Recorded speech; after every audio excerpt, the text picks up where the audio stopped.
fasadu. Surat Ar-Rum ayat 41. Zaharal fasadu fil barri wal bahri. Nampak kerusakan atau timbul kerusakan di muka bumi dan di lautan. Bima kasabat aydin nas, ternyata atas kelakuan manusia.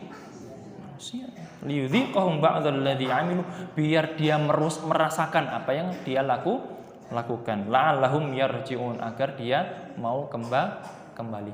Nah, maka kembali kepada tadi pengantar tadi.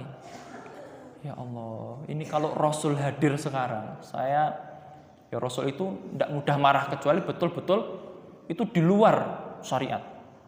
Apakah Rasul pernah marah? Pernah. Rasul itu pernah marah. Di saat salah seorang sahabatnya, namanya Bilal, itu dihina, direndahkan oleh sahabat yang lain, sampai betul-betul marah. Merah muka Kanjeng Nabi, marah karena dihinakan harga dirinya. Nah, Bapak Ibu, kalau harga diri seorang muslim dihinakan, Kanjeng Nabi marah, bagaimana kalau dibunuh? Bagaimana kalau rumahnya dihancurkan? Bagaimana kalau 1000 nyawa hilang? Itu baru nyawa yang hilang, belum yang kehilangan, keluarganya seperti apa sedihnya. Kerusakan mobil, bahkan beberapa mobil itu Bapak Ibu belum dibuka, belum dinyalakan. Kenapa? Karena di dalamnya masih ada korbannya, masih ada jenazahnya. Ini cerita teman-teman yang di sana. Ya Allah, apa enggak marah kira-kira? Rasulullah SAW. Rasul sudah hadir berdakwah sampai berdarah-darah, sampai menangis, mengadu kepada Allah, ya Allah, Allahumma ilaika askudu fa quwwati wa qillata hilati wa hawani 'alan nas. Ya Allah, kurang cara apa saya berdakwah, kurang trik apa saya berdakwah. 13 tahun di Mekah, 10 tahun di Madinah, dilanjutkan Khulafaur Rasyidin dan seterusnya, dalam rangka memakmurkan bumi, dalam rangka membuang sifat-sifat jahiliyah, dalam rangka membuang kezaliman-kezaliman. Kemudian sudah saatnya Islam cemerlang, aturan ditegakkan. Lah kok sekarang ada umat yang ngaku umat Rasulullah kemudian mengembalikan seakan-akan kepada zaman jahiliyah? Apa ndak marah kira-kira Kanjeng Nabi? Zaharul fasadu fil barri wal bahri bima kasabat aydin nas liyudhiqahum ba'dal ladzi 'amilu la'allahum yarji'un. Dan tentu Bapak Ibu ada hikmah. Di balik musibah akan selalu ada hikmah. Tidak boleh kita selalu menyalahkan, ini Allah salah, takdir Allah tidak tepat, bukan saya pelakunya tapi kok saya jadi korban. Tidak, semuanya ada hikmahnya. Bagaimana pemerintah siap menanggulangi bencana, bagaimana rakyat, bagaimana kalau melihat kemungkaran harusnya seperti apa, dan seterusnya. Yang terakhir Bapak Ibu yang rahmati Allah Subhanahu wa taala, surat Al-A'raf ayat surat Al-A'raf, la tufsidu fil ardi ba'da islahiha. Ini yang tepat sekali dengan penjelasan Kanjeng Nabi tadi.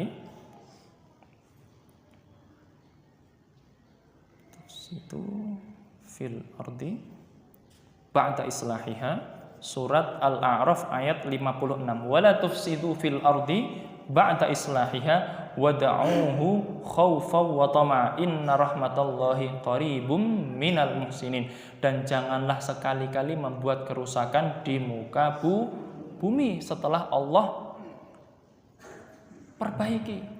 Nah, ayat ini tepat sekali menjelaskan kondisi sebelum Islam datang, masa jahiliyah, kerusakan di mana-mana, tidak ada moral, kemudian perempuan tidak ada harga dirinya, darah tertumpah di mana-mana dengan remeh. Dan ini nyuwun sewu Bapak Ibu, sudah Allah utus namanya Nabi Muhammad SAW, sudah Allah turunkan namanya Al-Quran, sudah terang benderang, lah kok sekarang pengen kembalilah lagi. Wala tufsidu fil ardi ba'da islahiha. Ini Allah murka Bapak Ibu. Gampangnya membunuh orang, mudahnya memukul orang, mudahnya memakan tanah orang, mudahnya memakan aspal. Kan ngoten nggih. Nyuwun sewu Bapak Ibu. Saya dengar dari teman-teman itu, wah, sekarang nyuwun sewu. Pejabat, lagi-lagi saya tidak sebut namanya. Itu pejabat sekarang tuh hebat loh. Makanannya bukan nasi lagi. Tapi aspal doyan. Watu sing gede-gede pondasi itu. Kolu, Bu. Nah, ternyata setelah diteliti ada kaitannya nggih, yang kemarin ada kebakaran di gedung Teradron itu. Terus gedung Teradron itu, ini berita yang analisa yang sangat valid, sangat dalam. Itu salah satu perusahaan yang punya rekaman tanah di Sumatera. Itu ternyata setelah diteliti itu banyak kok. Sing makan yang harusnya batasnya adalah di sini, kemudian dilebarkan ke sana sampai luas. Dan kemudian nyuwun sewu, apakah analisa itu tanda kutip itu dibakar itu biar tidak ketahuan pelakunya, biar kisro patokin yang kene, kemudian sudah dilebarkan menjadi sekian puluh hektar. Nah, Bapak Ibu yang dirahmati Allah, Rasulullah SAW sudah pernah bersabda 1400 tahun yang lalu, man akala qaida sibrin min ardina tuwiqa min unuqihi sab'ina ardin. Kira-kira hadisnya seperti itu. Saya lupa, ngafalnya dulu waktu SMA. Ustadz Mujib namanya, masih ingat saya. Pelajaran hadis.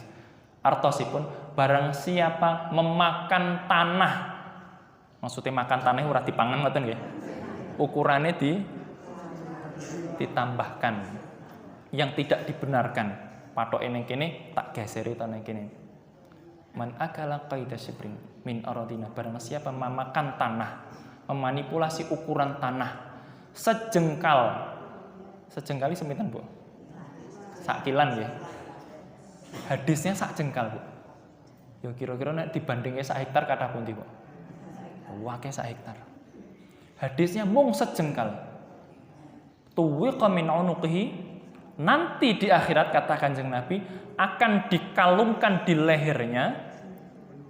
Di akhirat nanti min sab'ina amran. 7 lapis bumi itu akan dikalungkan di lehernya.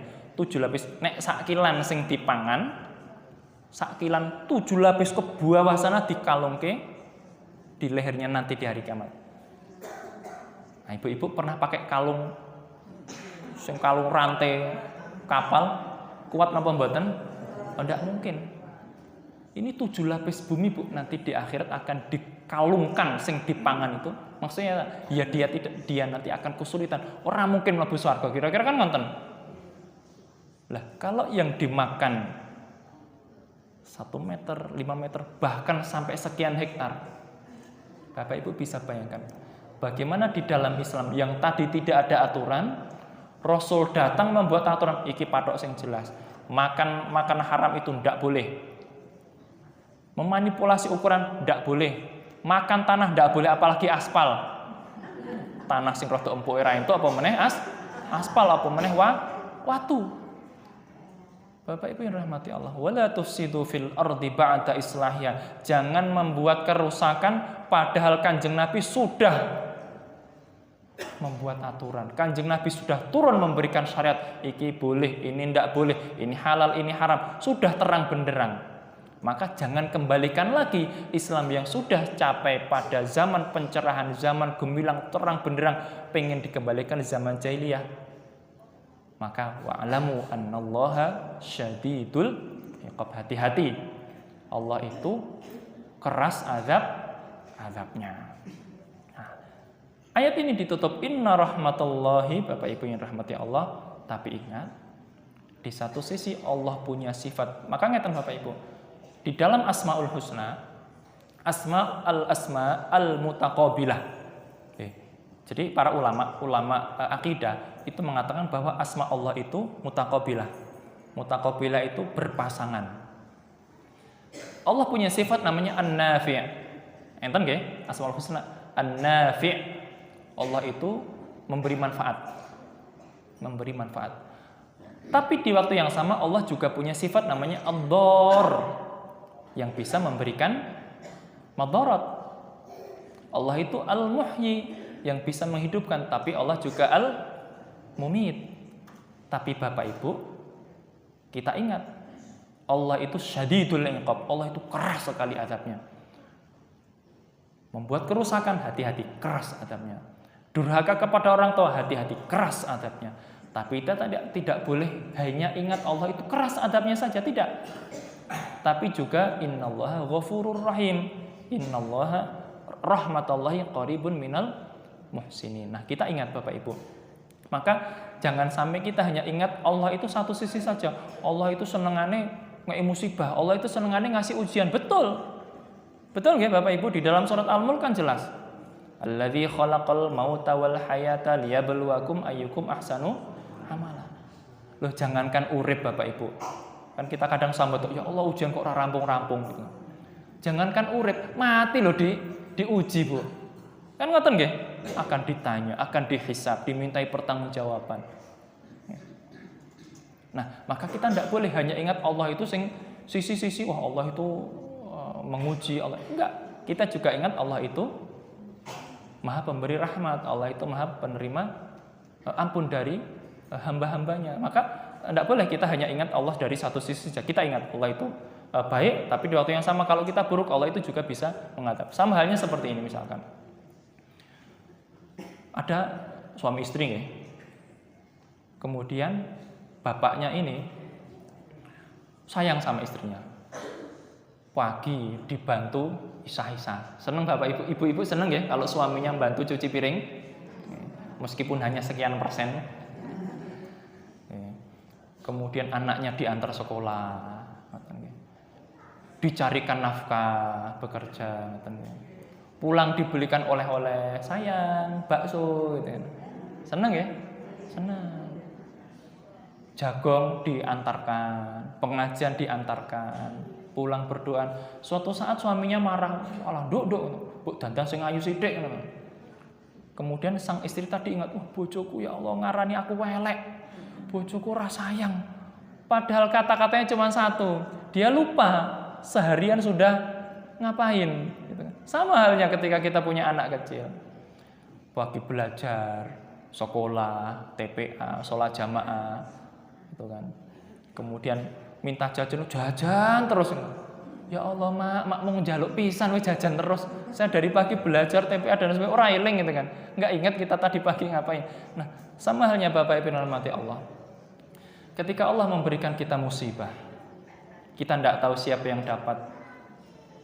Mungkin hari ini saudara kita yang ada di Sumatera dan kita tidak berharap suatu saat kita ditimpa musibah, tapi kita ingat Bapak Ibu, di satu saat Allah memberikan kita ujian, di waktu yang sama atau di waktu yang lain Allah memberikan kita rahmat. Nah, maka tepat sekali dalam konteks akidah Bapak Ibu rahmati Allah. Satu, saya ulang untuk kesimpulan pertemuan hari ini bahwa kerusakan itu bukan akhlak dari seorang mukmin.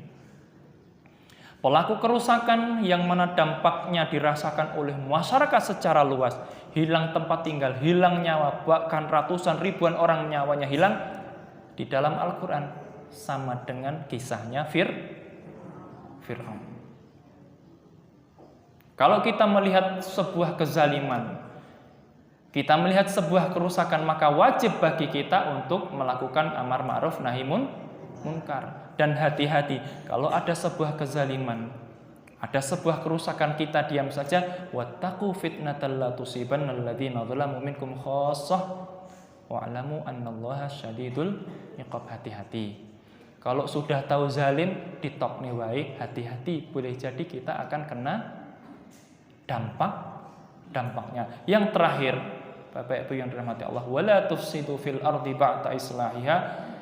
Haram bagi kita untuk membuat kerusakan di mana Rasulullah SAW sudah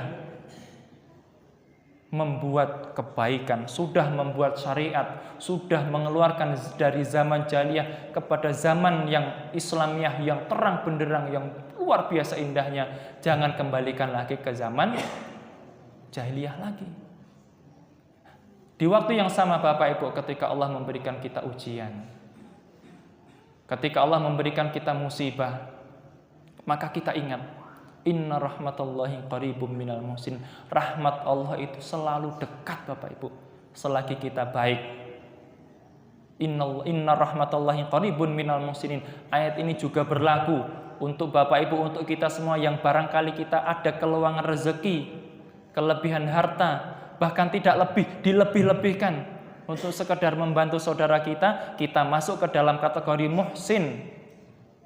Kemudian Allah memberikan kita rahmat karena kita sudah membantu dan juga memperhatikan saudara kita yang kena musibah. Demikian Bapak Ibu yang dirahmati Allah, untuk pertemuan hari ini bagaimana erat sekali akidah, bagaimana erat sekali keimanan dan pelaku kerusakan, bahwa di dalam Islam kerusakan itu dilarang. Kerusakan itu sama dengan perbuatan Fir'aun. Kerusakan itu adalah menimbulkan azab dari Allah. Kurang lebihnya mohon maaf, saya kembalikan kepada pembawa acara. Terus semua.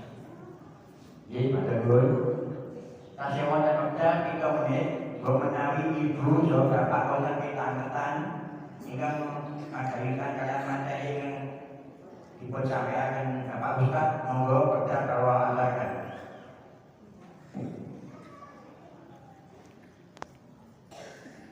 Wonten. Menawi boten wonten. Oke, monggo dulu. Waalaikumsalam warahmatullahi wabarakatuh. Oke.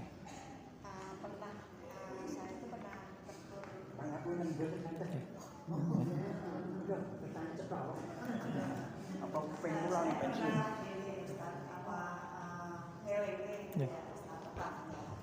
Buang sampah. Tiap pagi itu saya lihat buang sampah itu kali ke lereng sungai. Pernah ngasih tahu lah sampah kalau yang busuk itu ditanam, terus yang plastik itu dibakar. Kalau dibuang ke kali itu kan nanti merusak. Tapi ternyata ya tetap kebiasaannya itu selalu seperti itu. Terus apa?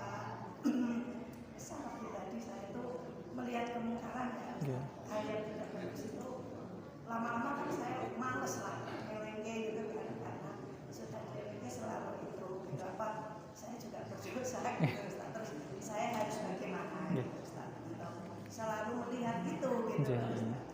Itu mungkin Ustaz. Waalaikumsalam warahmatullahi wabarakatuh. Matur suwun Ibu atas pertanyaan yang hadir dari perhatian seorang mukmin yang